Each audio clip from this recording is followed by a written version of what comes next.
Healthy para happy.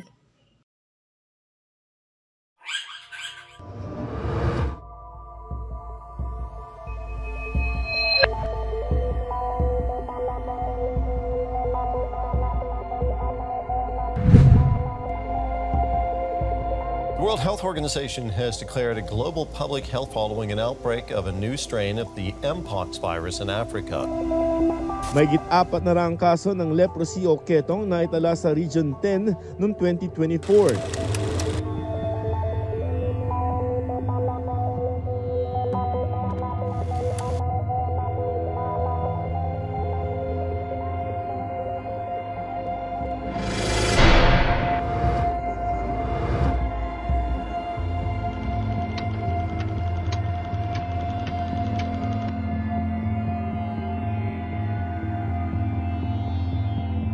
Assalamualaikum, buenos dias, maayong adlaw, happy Isabela. Ito ang inyong lingkod, Kristen Lim, at makakasama ninyo ako sa panibagong episode ng Healthy para Happy. Dito lamang yan sa Isa TV, your only island TV channel. Mga ka-healthy, para sa episode na ito, inyong mapapanood at matutunghayan kung ano nga ba ang Mpox.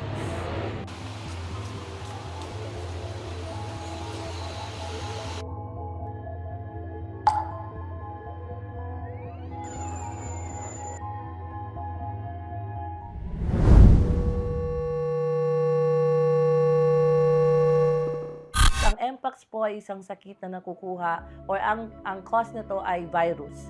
Ibig sabihin po, wala po siyang accurate or tamang lunas. Katulad lang din po ng COVID, sariling katawan po natin ang kailangan mataas ang resistensya upang makarecover po nito. Ang monkeypox po ay kasama sa virus na orthopox virus at na-discover po siya noong 1958 nung nag-outbreak sa isang colony ng mga monkey. At from there, nagkaroon po tayo ng mga transmission kung saan po merong transmission animal to animal hanggang sa nagkaroon ng animal to human at human to human. At kumalat na po siya mula sa isang country patungo sa ibang country. So by 2022 po, meron na po tayong naitalang monkeypox sa Philippines na 4. By 2023 po, 5. Pero lahat po sila ay mga suspect.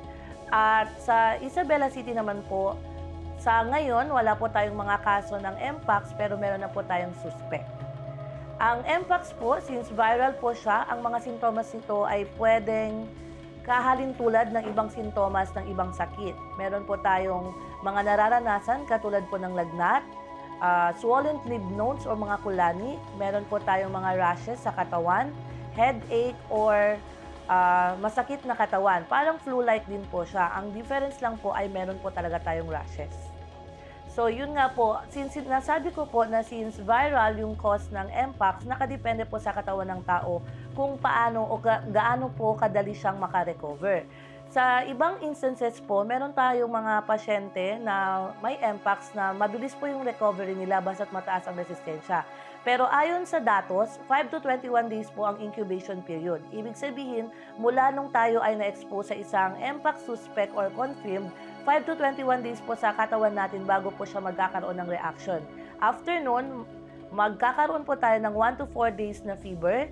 Tapos, ang 5 to 14 days po ay rashes. Tapos, hanggang sa mag-recover po siya. Masasabi po nating recovered o hindi na po siya nakakahawa kapag yung mga rashes po ay tuluyan na po siyang nag-peel off. Ibig sabihin, katulad kasi po siya ng chickenpox kung saan nagkakaroon tayo ng mga rashes at nagkakaroon ng mga scars.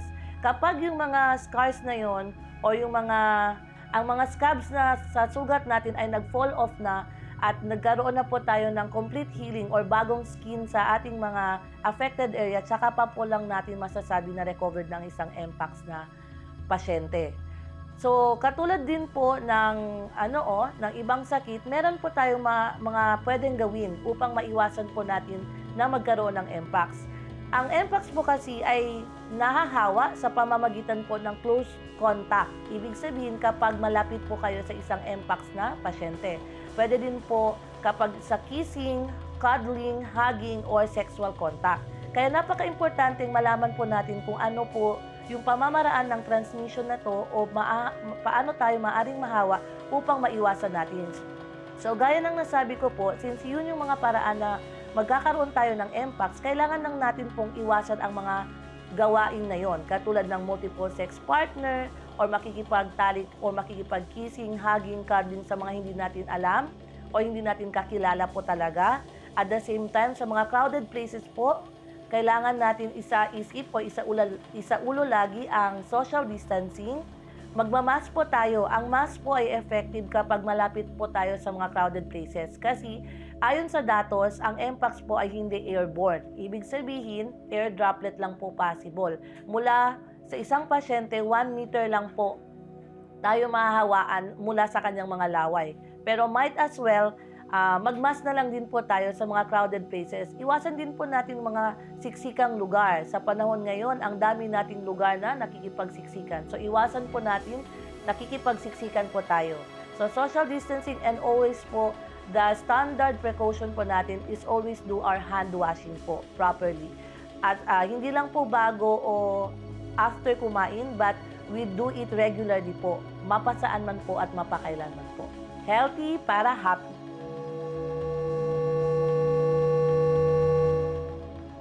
Ang difference po, ang clade 1 po ay very mataas ang mortality. Ibig sabihin, mas severe po yung mga signs and symptoms ng isang patient kapag clade 1 sila meron compared to clade 2.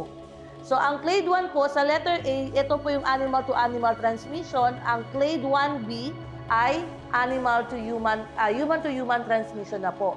Ang clade 2 naman po ay low mortality. Ang clade 2B naman po, primarily spread through sexual network. Alalahanin niyo po, sexual network po. So sa entire Philippines po, ang meron po tayo, yung sa mga Zamboanga Sibugay, yung sa mga Cotabato, clade 2 po tayo meron. Kaya mababa yung fatality po niya. African, di ba? Todo gayon na Africa tan start. Central Africa, ang clade 1, samantalang West Africa naman ang clade 2. So from monkey colonies, nagkaroon ng transmission sa animal to animal hanggang sa human to human. So, ito po yung global timeline. 1958, identified in laboratory monkeys in Denmark. 1970, nasa Democratic Republic of Congo na siya, na nasa human na po siya. 1996, nag-outbreak na human to human transmission. 2003, animal to human transmission, first human mpox outbreak outside of Africa. And then 2017 to 2019, outbreak in Nigeria.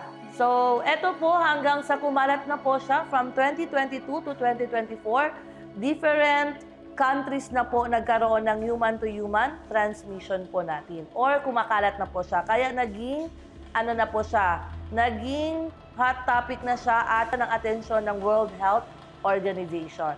So, most of the cases naman po ng mpox sa Philippines ay recovered. Wala po tayong death case. At lahat po sila ay under clade 2. So, ito po yung mga rashes na kailangan po nating i-notice. Kasi may tendency po kasi, uso din kasi po yung chickenpox, tama? So, kung man-compare sila, actually, yung kwento daw si Doc Moraine na during the Amon training na Zamboanga, na Zamboanga Sibugay, akil patient di ilan na confirmed as mpox is parang is chickenpox lang daw manifestation. Kabar parang since na-capture siya, yaabla, why not test it for mpox? So buti na lang na-test siya for mpox kahit yung clinical diagnosis sa kanya ay chickenpox kasi it turns out positive. So ito po yung mga dapat nating i-notice kapag nasa community po.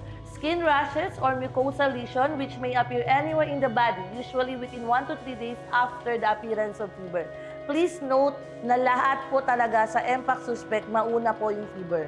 So, appearance of fever and can last 2 to 4 weeks, depende po sa recovery. Since viral po siya, depende sa katawan ng tao kung kailan siya magiging recovered. Ang recovery naman po kapag nag-fall off na po yung scabs, ako takida negro, kung tanhilya di aton sugat. Kung yan fall off, yagad kayo kaba new layer of skin niya. That's the time pwede kita recovered.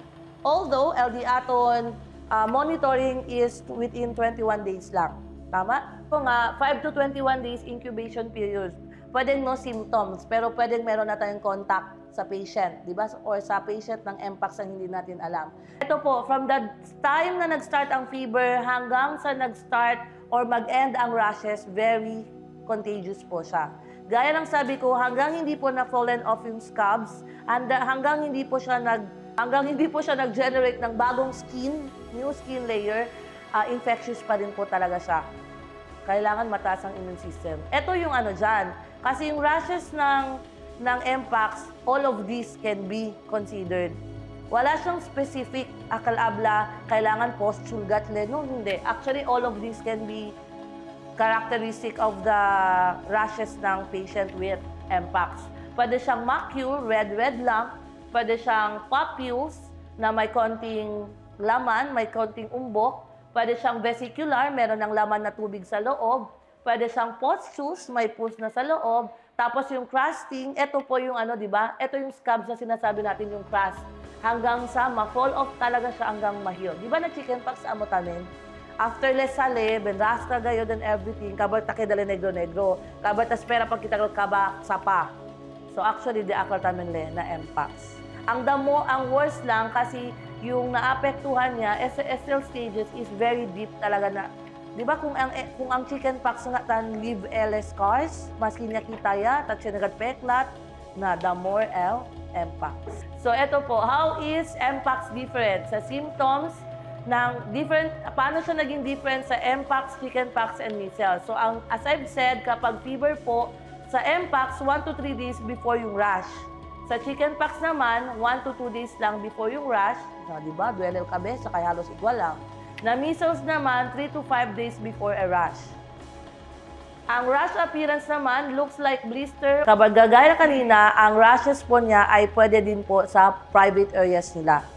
Sa sexual contact, we all know, vaginal, pwede through vaginal or through anal. So kapag meron po tayong mga patients or suspected, might as well ask them kung may mga rashes sila sa mga private parts nila. Pero siguro nasa paraan lang kung paano natin itatanong, di ba? So, amo taman sa uno kapag el patient di aton or suspect di aton siya ng multiple partner. Di ba? So, problem din po natin yan. So, detection. Pinaka-importante po is ma-detect nyo sa barangay level nyo. Tama? Paano po tayo magkakaroon ng suspect kung walang magre-refer from your barangay level? So, kapag meron po kayong na-assess, mga BHW, na pabalita po, kahit measles man sa basayabla, kung ma'am, siya ni rashes, akil alya o. So, mas in HFMD man siya, kay measles man siya, ay, ano lang kel ma'am? Kusal kel? Sarampion de aire, na mas in sarampion de aire pagkat si mga ma'am, kailangan natin makita. Refer natin. Importante din po, close contact. Contacts with individuals with similar to rash. Kasi siya rin ba, baka siya niya una yung rashes na kapamilya. Or travel history, ma'am. Whether travel history outside of Isabela or yanda lang na Barb. Kasi we can never tell, akal example, el uno, el patient del positive del Zamboanga, hindi le from Zamboanga gayod. El address is yung Zamboanga, pero ano le, de 40 ele from other lugar. So pwede kasi mucho kita ang mga backdoor, di ba? Back classification, ma'am, pakilaya. Pwede sila kada suspects, pwede kada probable or confirmed. Pag sinabing suspect, ma'am, it is a person who is in contact of a probable or confirmed mpox case in the 21 days before the onset of signs and symptoms and who present with any of the following. Suspect 2, kapag ikaw ay close contact ng isang mpox na confirmed or probable, tapos meron kang signs and symptoms. So, meron kang fever, may headache ka, or any of these symptoms. Kapag meron siyang presenting of an acute skin rash, mucosal lesions, or lymphadenopathy. The skin rash may include single or multiple lesion in the anogenital region or elsewhere in the body. So, ibig sabihin, probable po siya agad kapag meron siyang lymphadenopathy, swollen of the lymph nodes, meron siyang rashes sa any part of the katawan, and especially if ang rashes niya nasa anogenital, nasa private part niya. Kapag ganun pa lang po yung symptoms na na-identify niyo sa community, automatic po, probable siya. So, ganun pa rin as how we treat for the suspect, ganun din po sa probable. We do isolation. Please be mindful po, kapag gumagawa po tayo ng interview and data dissemination of information, isolation po yung ginagawa natin, hindi quarantine. Meron na pong result, yung mga suspect po natin, I'm talking about suspect. Yung mga suspect po natin or probable, kapag meron na pong result na negative, therefore, pwede na po natin i-stop yung isolation nila. Siya na tendency na 21 days siya, pero may pagkabasa pa din yung mga crusting na sugat. So therefore, we should extend.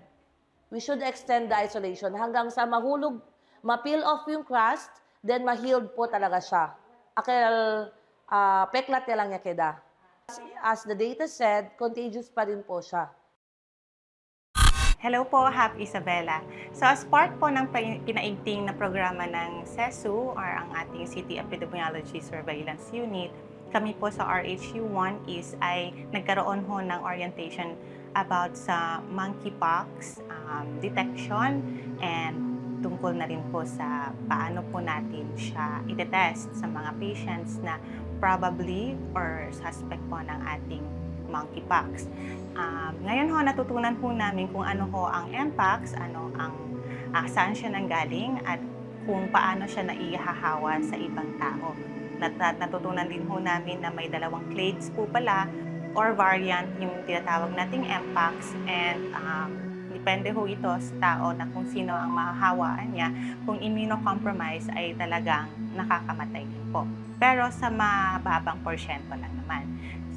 Tinuro rin ho sa amin ng aming medtech na si Ma'am Crizan kung paano ho namin kunan ng sample or ng test yung mga patients natin na probable or suspect ng mpox natin. Of course, sinabi din ho sa amin ni Ma'am Maridol kung paano ho yung isolation ng mga patients na suspect or probable po na meron mpox. Sa kalakhan po, marami ho kaming natutunan sa orientation about mpox dahil isa po ito sa mainit na issue ngayon sa ating bansa and patuloy pa rin ho na dumarami ang mga nagkakaroon po ng ng mga simptomas ng mpox. Pero ang alam ho namin ay wala pa naman po tayong positibong mpox dito sa atin. Pero kami po ay naghahanda sakaling magkaroon po ng cases ng mpox dito sa Isabela City. Healthy para happy.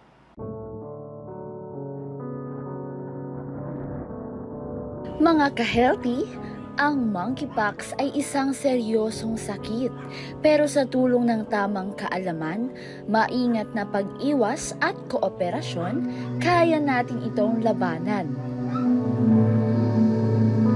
Ang kalusugan ay kayamanan, kaya alagaan natin ang ating sarili at ang bawat isa.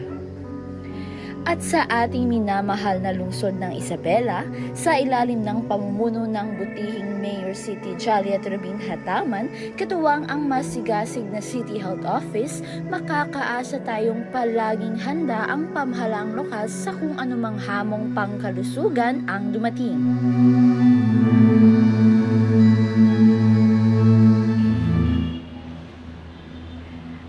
Yun na nga mga ka-healthy. Sana'y may natutunan kayo at nag-enjoy para sa episode na ito.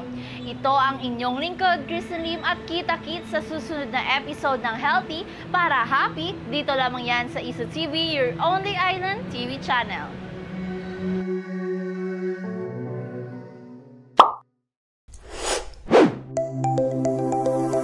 Healthy para happy.